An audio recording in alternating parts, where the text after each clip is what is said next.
Olá, tudo bem?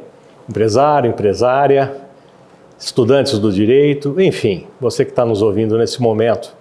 Vamos falar um pouquinho de alguns sustos que a gente tem tomado aí ao longo dos anos.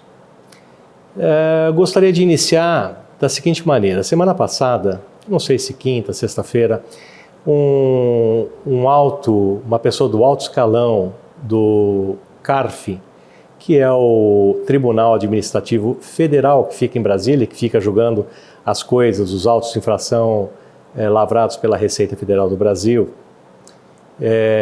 fez um pronunciamento que eu realmente não concordo.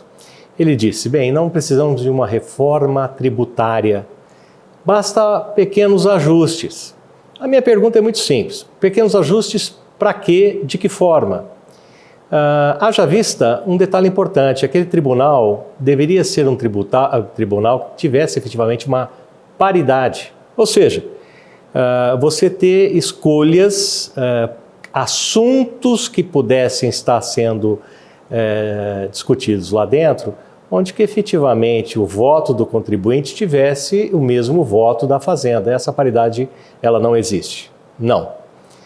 E eu digo da necessidade da reforma tributária, porque a reforma tributária não é para pagar mais imposto. Ela também seria muito bom ela diminuir a carga tributária, mas especialmente parar de criar confusões na cabeça do empresário.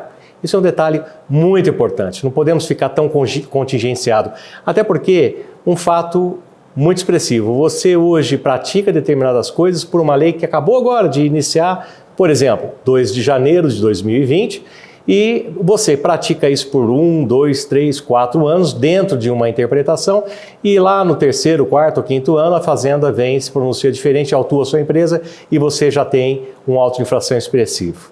Um exemplo muito simples que eu falo são os autos executivos. Autos executivos são importantes para qualquer companhia e eu falo pelo campo técnico.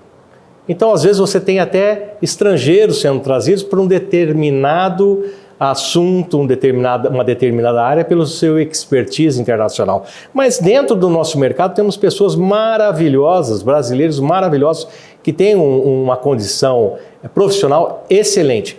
Esse profissional, para sair de uma determinada empresa, para ir para a sua empresa, tem que ter vários motivos. E uma das coisas que foi criada no mercado foi um tipo de bonificação atrativa para trazer esse profissional para dentro da sua empresa. Outra bonificação bastante interessante é reter valores. Não basta somente ele vir, ele reter esses valores. E aí foi criada internacionalmente a chamada Stock Option, que é justamente você trazer um certo desafio ao seu profissional, onde ele recebe ações que ele pode comprá-las ou pode recebê-las e posteriormente, depois de 3, 4, 5 anos de empresa, ele pode realizar esses ativos. E na realização, então, espera-se, e nem sempre isso aconteça, que ele consiga vender essas ações e ali ter um determinado resultado. Então, você consegue mantê-lo ali. E outra forma também que tem sido usado no mercado são aqueles profissionais que realmente têm um destaque diferenciado num determinado setor. Por exemplo, telefonia, um exemplo apenas. Então, a empresa não quer que ele saia da empresa e vá migrar para outra concorrente para não levar segredos, técnicas, tecnologia, etc. O que está acontecendo? Quando você paga esses valores, a princípio, depois de estudar os assuntos, você faz esses pagamentos, você evita determinadas tributações.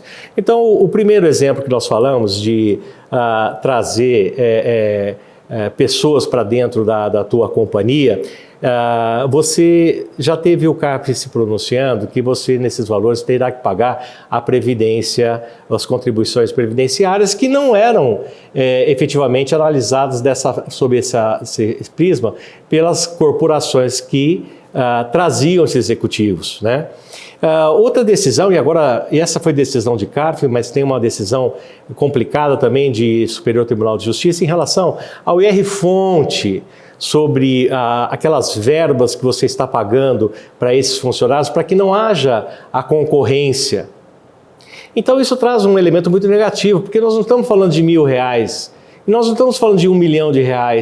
Você está falando com uma gama, uma série de profissionais de destaque que são pagos por essas empresas, né? Então, efetivamente, traduzir isso como sendo salário, uma vantagem salarial e tributá-las é muito complicado. Em especial, quando a norma foi criada, esse aspecto não foi avaliado dessa forma, não foi analisado dessa forma. E como eu disse, anos depois, vem a Receita Federal, faz uma autuação e você tem que percorrer os órgãos, primeiro administrativo, acaba perdendo, em geral é assim, e você vai para o judiciário e faz uma tentativa. Mas quando vem muito consolidado pela própria Receita Federal, isso às vezes traz até uma dificuldade maior para que um juiz consiga analisar de forma diferente. Mas tem um lado bom aqui. Nós tivemos decisões sobre as stock options, que então são aquelas ações que são transferidas, e ali existe até um elemento mais pelo lado mercantil. E nós tivemos algumas decisões, temos tido algumas decisões a nível de Tribunal Regional Federal favoráveis aos contribuintes. Então eles vêm perdendo na esfera administrativa, vários perdendo até em primeira instância, mas felizmente o Tribunal Regional Federal vem trazendo alguma coisa mais salutar. E já esse assunto subiu para o Superior Tribunal de Justiça, que em breve vai ser julgado. E nós esperamos que haja consciência e o entendimento completo por parte daqueles excelentes ministros para que compreendam que isso aí não tem uma natureza salarial e há necessidade dessa formulação, como existe isso em vários países, para que você tenha o fortalecimento da sua empresa. Muito obrigado, bons negócios, até a próxima.